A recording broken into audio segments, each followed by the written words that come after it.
Tommy, Tommy, Tommy.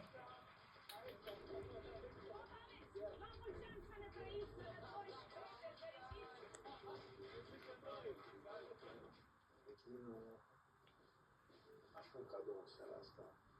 5 șarfuri, 6 sau... Adică o victorie. Poate ar fi bine să încep cu o informație foarte interesantă care să dea tonul presiunii de astăzi. Degustatorii sunt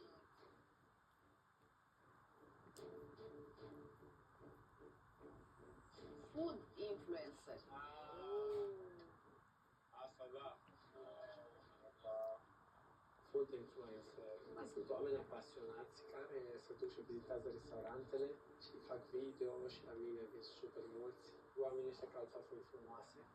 Interesante de văzut. Trebuie mâncarea să arate bine, să fie gustoasă. Oamenii ăștia circulă peste tot. Deci, astăzi va trebui ca ceea ce punem în fața lor să fie un tablou culinar.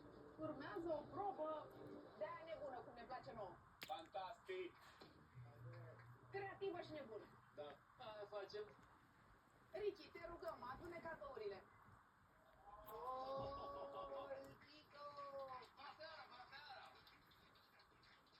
Nu știi ce mama mă se sare de acolo. Mă gândeam, n-ai când ne dă să gătim cu găină din aia neagră sau sunt tot felul de tipul ou, baluri. Până să desfacem gheridonul, șefii trebuie să tragă la sorți. Căci astăzi ei sunt protagoniștii.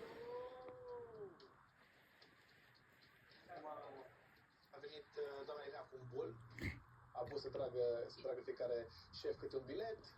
Eu mereu ultimul, Irina. Îmi pare rău, data viitoare încep de la tine. Mulțumesc mult. Promit. Asta vreau să zic. Zic, bă, sunt mereu ultimul eu care am belețelul. Sper să ne ajungă unul bun data asta. Pentru ultima oară ultimul fost.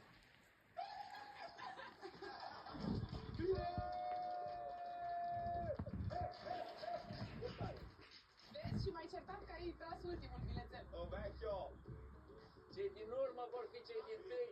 Am un noroc foarte mare, începe ziua bine, dar nu ne pierdem cumpătul. E doar un bilețel. Pe gheridon sunt 15 produse. Fiecare șef trebuie să aibă pe banc câte 5. Veți merge pe rând și veți alege un produs, dar nu pentru voi înșivă. Oh. Veți lua un produs și îl veți duce pe unul din bancurile adverse. Era sigur, bă. Până când fiecare dintre voi va avea în față 5 produse. Doamne ferești. Cine mai așteaptă azi? Ricky, poți da pânza la o parte. Opa!